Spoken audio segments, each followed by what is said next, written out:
Hey everyone, a quick note before we begin. This interview was originally recorded in 2018, and it was published on HowlRound Theatre Commons on September 29th, 2021.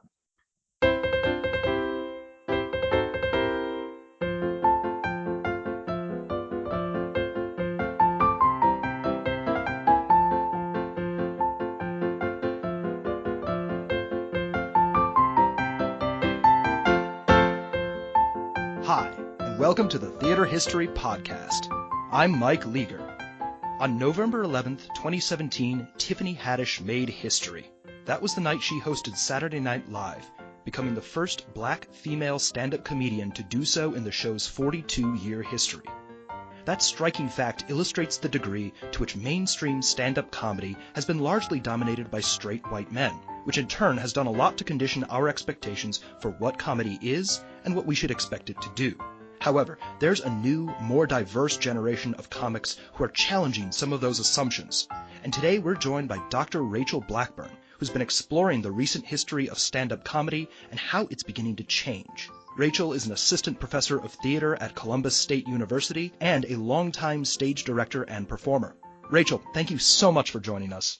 Oh my gosh, thank you for having me. Can we start by talking about a term that keeps coming up in your work? It's the term intersectionality. Could you please help define that and explain why it's so important? Oh, absolutely. Intersectionality is a term that was coined by a Black critical race theorist and scholar named Kimberly Crenshaw. And Kimberly Crenshaw was coming out of the legal field in the early 90s. And basically, she saw overlapping areas of discrimination that were systemic, specifically for Black women. And she was realizing that with Black women being subject to both racism and sexism, they were the population was unfairly targeted in overlapping ways that people who are not sitting with intersections of identity that are subaltern identities or people that experience discrimination from two or more facets of their identity. She was realizing that these women were, going to jail and being incarcerated at greater rates.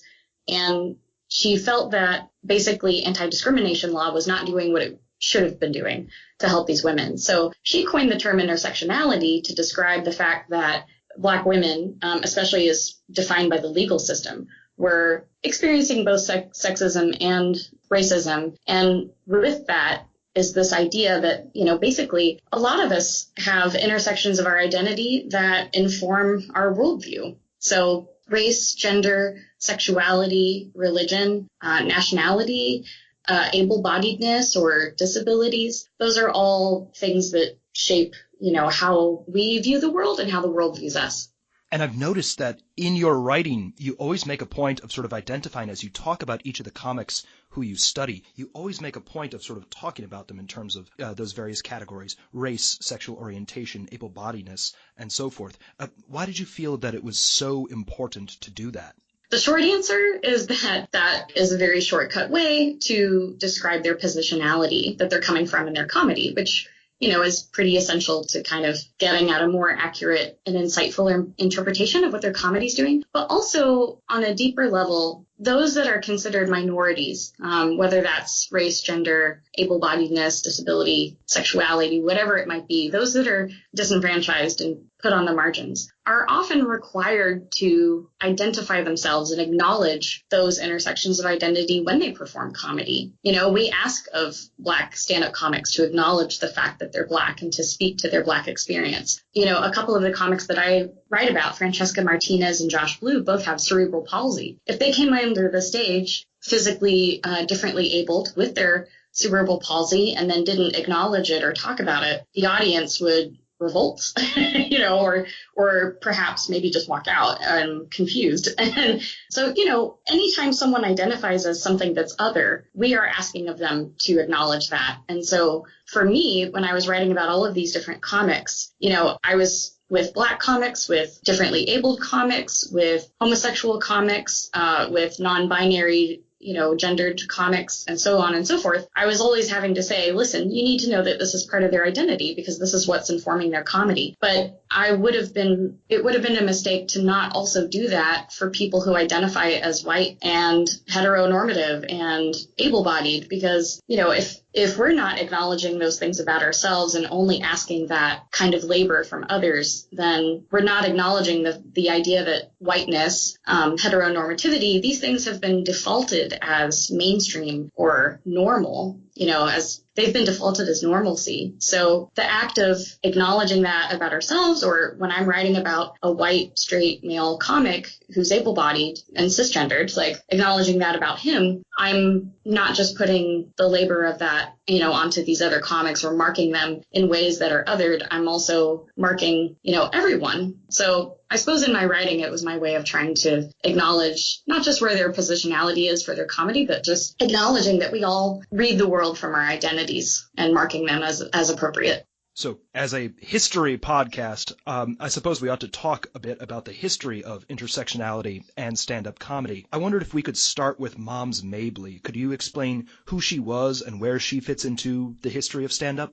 Yeah, sure. I'll talk about Moms Mabley all day if you want. Moms Mabley, what's interesting about her is that Moms Mabley really came to prominence for white audiences in the 60s and 70s. And, well, maybe earlier, maybe 50s and 60s is better. And she was a stand-up comic. Now, what's interesting about her is that a lot of people say that in the history of stand-up comedy that they feel Bob Hope was the first stand-up comic because of the way that he structured his comedy performances. But Moms Mabley came from the world of vaudeville and the Chitlin circuit, and she was performing comedy on those circuits in the 30s and 40s. So really, it's kind of my own historical designation, but I would claim that she's the country's first stand-up comic, period. Not just first female stand-up comic, but first stand-up comic. So Moms Mabley is very interesting because part of her stand-up comic persona was that she was this kind of older heterosexual woman that was, a bit lecherous and that she lusted after young men. One of my favorite lines of hers is, he was so ugly it hurt my feelings.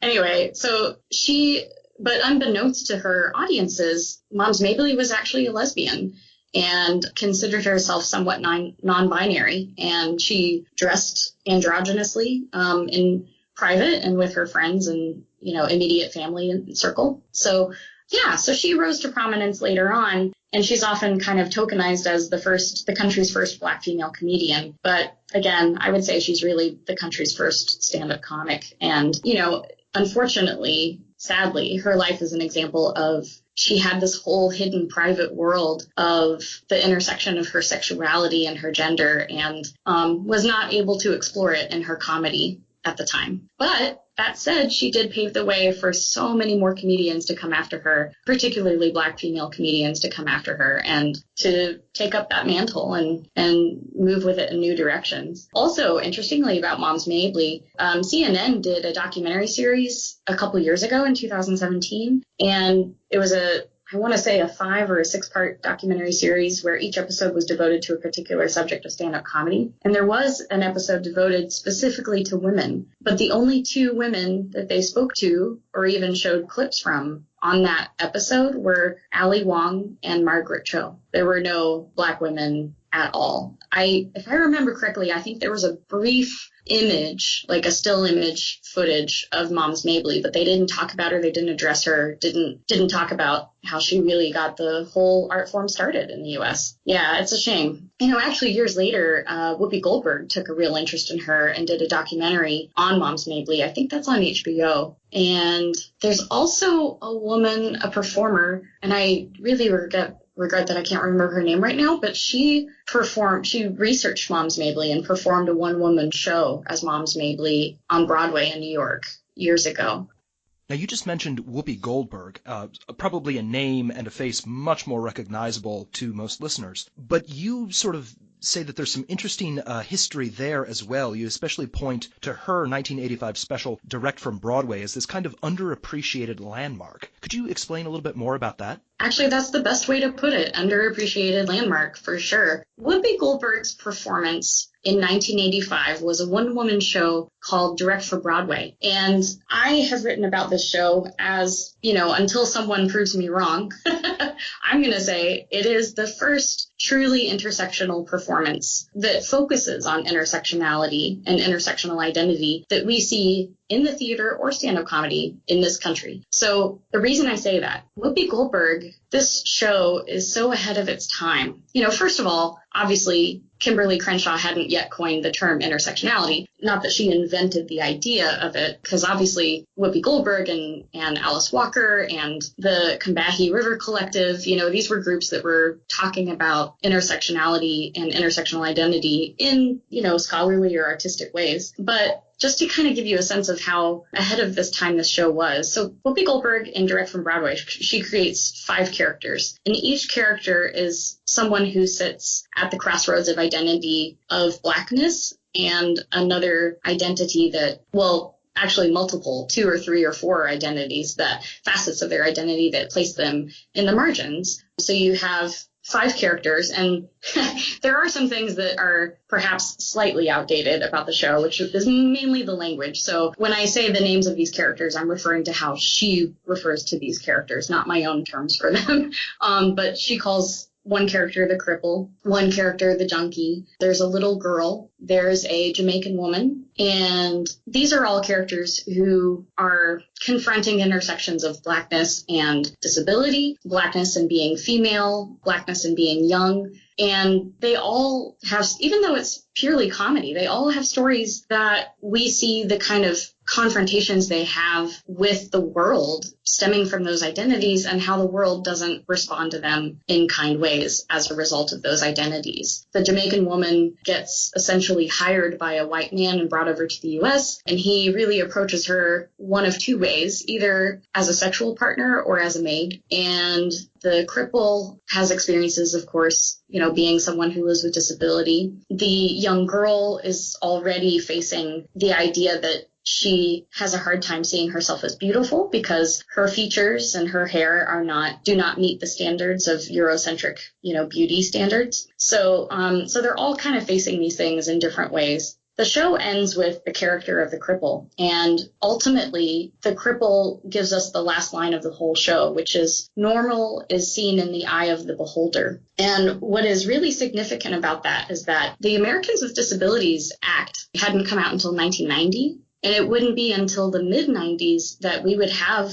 academic departments studying and doing disability studies at major universities across the U.S. That wouldn't happen until 1994. And at the center of disability studies and disability theory is what they call the social model of disability, which is to say that, essentially disability, kind of the way that, Whoopi Goldberg frames it too. She's essentially using a social model of disability when she says normal is in the eye of the beholder. So normalcy is not necessarily what we think of it is. Normalcy is a socially constructed model. So, the idea that, like, for example, perhaps someone living with the disability of only having one working leg, let's say, to people who have 2 working legs, we look at that disability and see it as not normal and different. But for the person that walks around with 1 leg, that is their normalcy. That is their life. And essentially, they live in a world that's determined socially that, walking on 2 legs is what's normal, but not necessarily. Or it doesn't have to be that way. And so centering on the question of what is normalcy is really at the heart of disability studies. And Whoopi Goldberg is doing all of this in 1985. So, it's funny, actually, speaking of theater history, I was just teaching ancient Indian Sanskrit theater to my theater history students this past week. And I was talking about how they were incredibly ahead of their time in terms of understanding the effect that theater had on its audiences and how to connect with audiences. And essentially, Sanskrit theater and people living in ancient India in the 4th and 5th centuries of the Common Era, they were really using audience reception theory to inform how they created their theater. And when I was talking about this with my students, I was like, guys, audience reception theory doesn't come out as a body of theoretical work until postmodernism, thousands of years later. Do you know how ahead of their time there was? So anyway, so I look at Whoopi Goldberg and I look at her Direct from Broadway happening in 1985. She is is on the cusp. She's really quite on the cutting edge of using the kind of intersectional statements that the Combahee River Collective and writers like Alice Walker and Audre Lorde and, these great figures are putting out at the time. They're just beginning to talk about this. And Whoopi Goldberg's already created a whole performance around this concept. Another intersection involves race and gender and identity, and in particular you point to Wanda Sykes and Margaret Cho as two really interesting examples that started to change the popular understanding of queer female identity in stand-up. Could you talk a little more about those two? Yeah, absolutely. So Wanda Sykes and Margaret Cho are two queer women of color. And really, and again, until I learn otherwise, it's quite possible that there were other female comedians that were owning their queerness in their performances, and I'm just not aware of them. But to my knowledge, Wanda Sykes and Margaret Cho are really the first two kind of mainstream, nationally popular stand-up comics to own their queerness as part of their stand-up comedy. And Wanda Sykes is really exploring what it means to be gay and Black in the U.S., and Margaret Cho is exploring what it means to be a person of South Asian descent and queer in the U.S. And so, really they bust open that door from a kind of national mainstream perspective. You identify a number of Black female American comics who have continued the work of comedians such as Goldberg, such as Sykes. But in doing so, they've also challenged some of the preconceptions of what's known as fourth wave feminism. Could you explain what that term means and also what specifically some of these women are doing in their performances? So scholars are beginning to say that we're now in the fourth wave of feminism. And, third wave being first wave being pretty much any time, but a lot of people kind of pinpoint the suffragettes of like the 1920s as like first wave feminism. Like, hey, we should be able to vote, right? And then second wave is considered to kind of pick up in the 1950s. And, of course, that's the era of housewives who are essentially doing domestic labor, and that's the only role for which they're considered. Now, I should comment, that's actually specifically a kind of white woman feminism. Black women, of course, were expected to do lots of different kinds of labor as maids and other things. So there's that. And then the third wave is kind of picking up in the 70s and 80s and then perhaps early 90s. So fourth wave, here's what everyone is saying defines the fourth wave. It's defined by the internet taking a hold of our lives in a significant way, which is why I actually would kind of date fourth wave a little bit later than the mid-90s. The mid-90s, the internet exists, but it hasn't become a daily part of our routine yet. And social media hasn't been invented yet. So a lot of people kind of date fourth wave feminism as starting in the early aughts and, partly as defined by this integration of internet and social media into our use as a social, a socially progressive movement that's activist. So that's part of it. Actually, one scholar dates fourth wave as beginning with Hillary Clinton and Barack Obama debating in the primaries in 2008. And the reason for that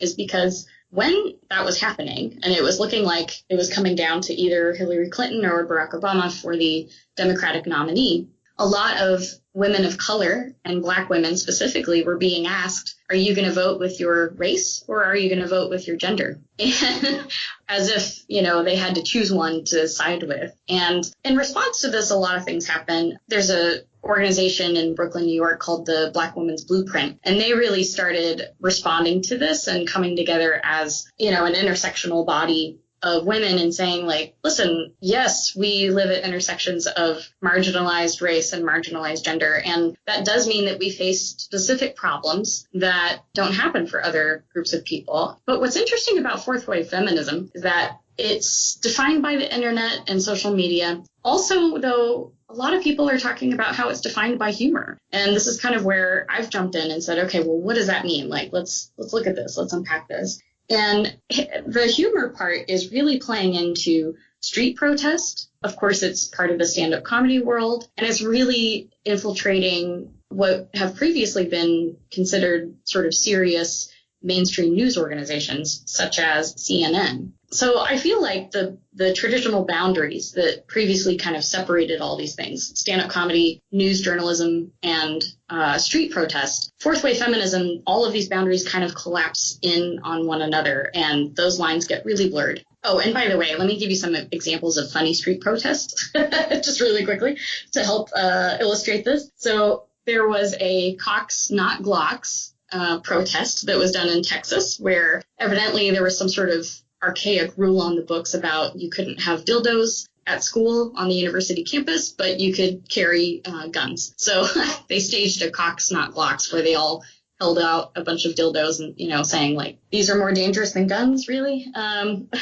There was, in 2014, there was a face-sitting protest that happened in the UK outside Parliament in London. So apparently they were trying to regulate some new rules for the porn industry, which included basically giving harsher ratings to material that included positions that are meant for specifically for women's pleasure. And so they staged a mass face-sitting protest. a lot of women sat on faces outside Parliament. And I would highly suggest going on Google and finding images of this because it's quite entertaining. Yeah, the slut walk had a great deal of humor involved in those protests, including having stand-up comics perform at the protest and this kind of use of sarcasm and irony and all those things. So anyway, fourth wave feminism is the idea that all of this is collapsing in on one another. Another big component of fourth wave feminism is the idea that we're supposed to really be embracing intersectionality. Where that is problematic is that while this is being touted as like, okay, this is the movement that's going to embrace intersectionality and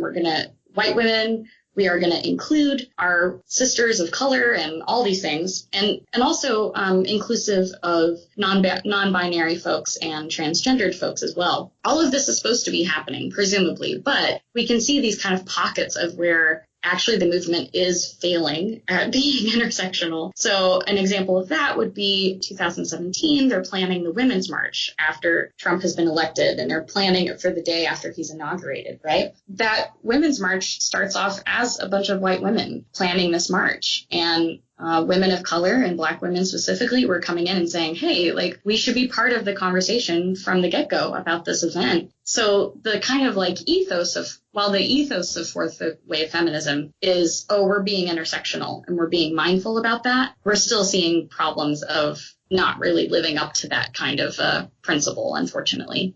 I'm really interested in what you were just saying about how these different categories, news, comedy, are all kind of collapsing into one another, in part as a result of the emergence of this fourth wave feminism. If you follow comics on social media, you'll often see them sharing stuff where people basically say, shut up and tell jokes. Don't comment on politics or anything else that's going on in the wider world. But in keeping with this idea of all these different categories kind of blending into one another, you talk about a number of comedians who see their job as kind of doing the exact opposite. In your words, they, quote, blend public intellectual work with social activism through their comedy. Could you tell us a little bit about who some of the more prominent comics doing this are, and what exactly it means for them to do that in their work?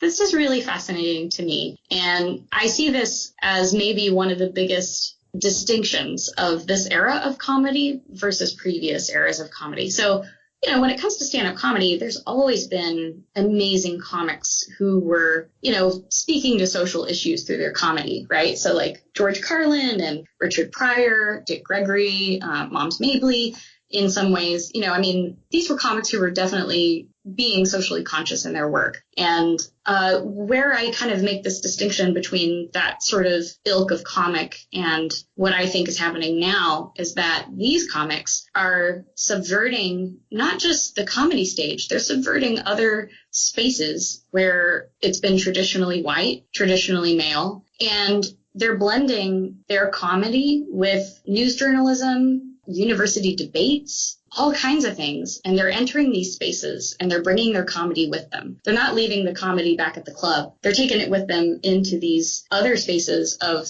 public intellectual output, let's say. So some examples of that. Ava Vidal is a UK-based comic. She frequently writes on Black and intersectional feminism. She gave a talk at a research conference at Cambridge University. She also was part of a debate talking about intersectional feminism at Oxford University, the Oxford University, right? So she's doing that. She's publishing in major London newspapers like The Guardian and The Telegraph and things like that. There's another comic, Dr. Hannah Ballou. She's been publishing in academic comedy journals about femininity and sexuality and comedy. In fact, when I was looking at her and I had just read some of her work in an academic journal, I thought, you know what? The most helpful theorist in helping me understand and unpack her stand-up comedy is her.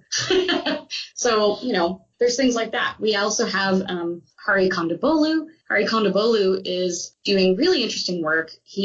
Apart from being a stand-up comic, he's recently released a critical documentary film called The Problem with Apu. So he did that. He was featured on basically a public academic dialogue of a conversation between him and Bell Hooks. Bell Hooks, one of the biggest names in academic scholarly work, if you're looking at essentially, race and gender studies. So anyway, Hari Kondabolu and Bell Hooks have a conversation at St. Norbert's College, and it's all about how the line between comedy and social activism needs to blur, essentially. So, we're seeing that.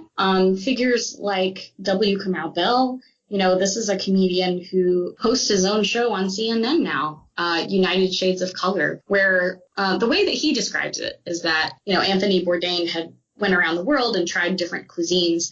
He goes and samples different cultures, and in particular, their racism.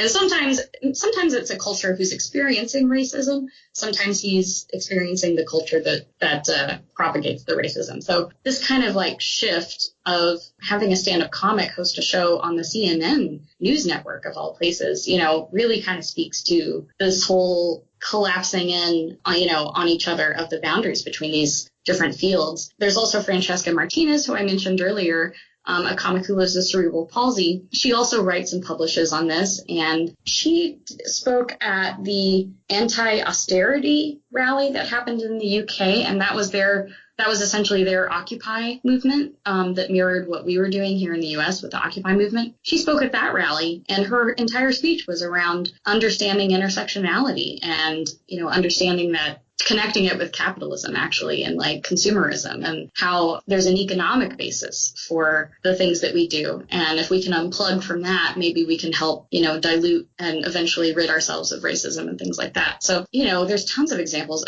Carrie Cadet is a Brooklyn-based stand-up comic. She has written pieces for HuffPost and I want to say the Washington Post, and I'll have to check on that. But yeah, she's published quite a bit too. The list goes on, really. Yeah. But so yeah, essentially they're all entering these spaces of what were previously held by non-comics, but they're coming into those spaces and they're bringing their comedy with them. It's almost as if they refuse to separate. Eva Vidal did a TED Talk on can you be a conscious comic? Francesca Martinez did a TED Talk on happiness as a political act. These are women and people who are blending academic work in academic spaces with their comedy. And I think it's really exciting to see. I think, particularly in the U.S. with the politics in recent years, it's become incredibly divisive and bitter and angry. And, I think the world is getting to a point,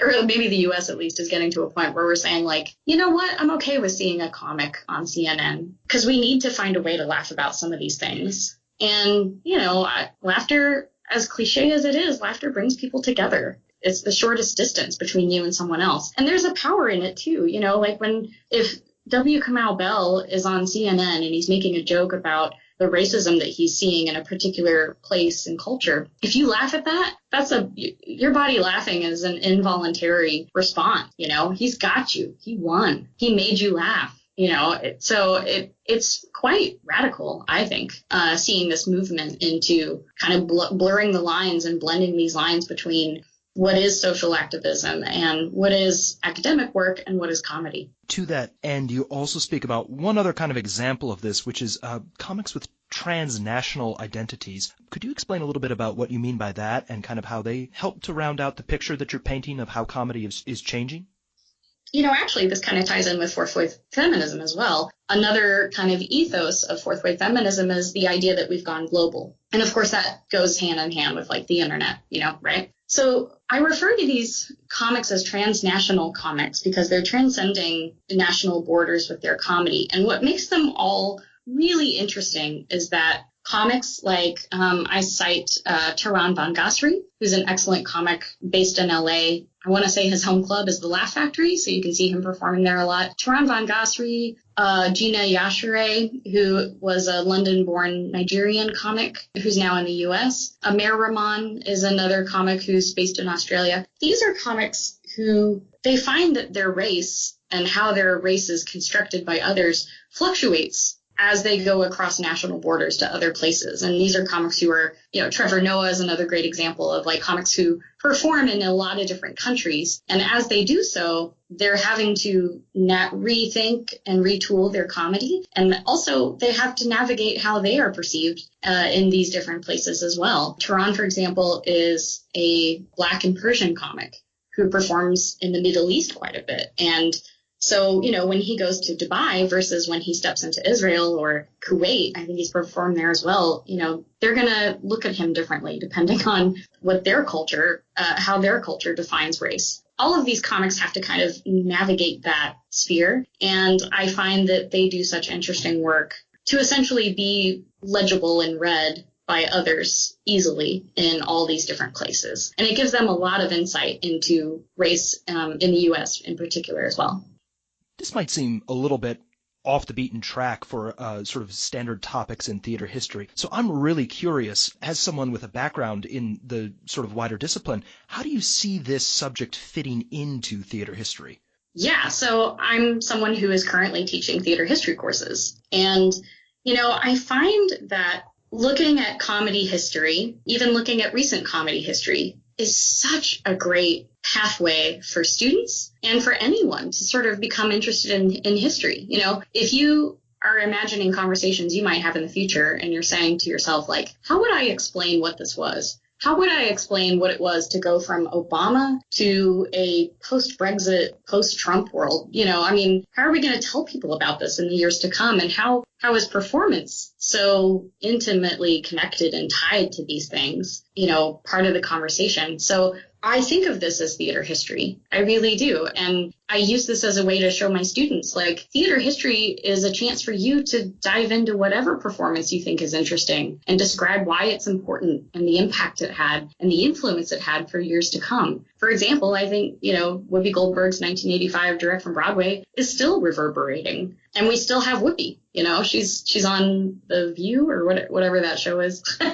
I don't know. But yeah, the kind of questions that you have to ask when you're looking at recent history and you're trying to understand it from a historical perspective of what's the impact, what's the influence, why does it matter? I think that's such a great segue for connecting to all the other eras of performance and theater, because we're asking the same questions. In that light, I don't see any distinction between stand-up comedy and theater. People are creating a performance, and why? Why did they say what they said? Why did they need to say what they said? And why should we be listening now, here in 2019, to what they said? So, I think the same questions inform these areas, and they're not distinct from one another.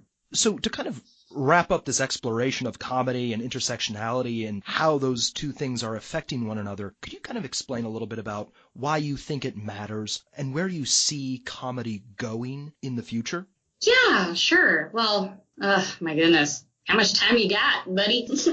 Why is it important? Well, I think we're starting, because of what I was talking about earlier with like these collapsing boundaries between social activism and comedy and journalism, with that happening, it used to be that there were current affairs and events and things happening out in the world. And then after the fact, comedy would comment on those things. But with the internet and the public discourse getting tighter and tighter and tighter, in terms of time, like the response time, of you can have the Emmy Awards. And as the Emmy Awards are happening, you're having comedians live tweet their responses. But then, things are happening in response to the live tweets, right? So I think the big takeaway from all of this is that it's now kind of like a chicken and egg question of who's shaping the public discourse. and how? Yeah, I mean, comedians are weighing in on these things. And, you know, we just saw, for example, how Shane Gillis was hired at SNL. And before even an episode could air, Shane Gillis got fired from SNL because of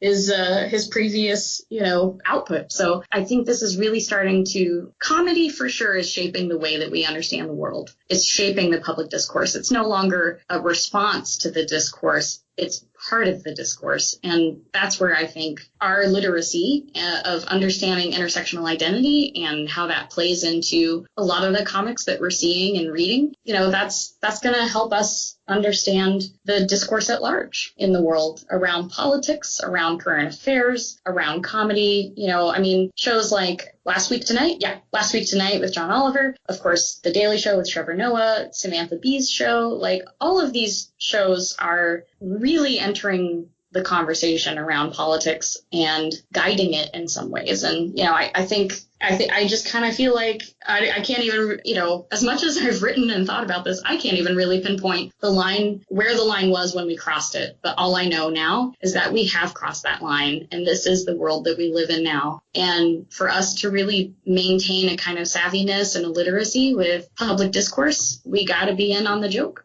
We'll post additional information and material in our show notes that will let you explore the history of stand-up comedy, as well as the ways in which it's changing. Rachel, thank you so much for joining us. Thank you, Mike. This was delightful, and I really appreciate this conversation. Thank you so much.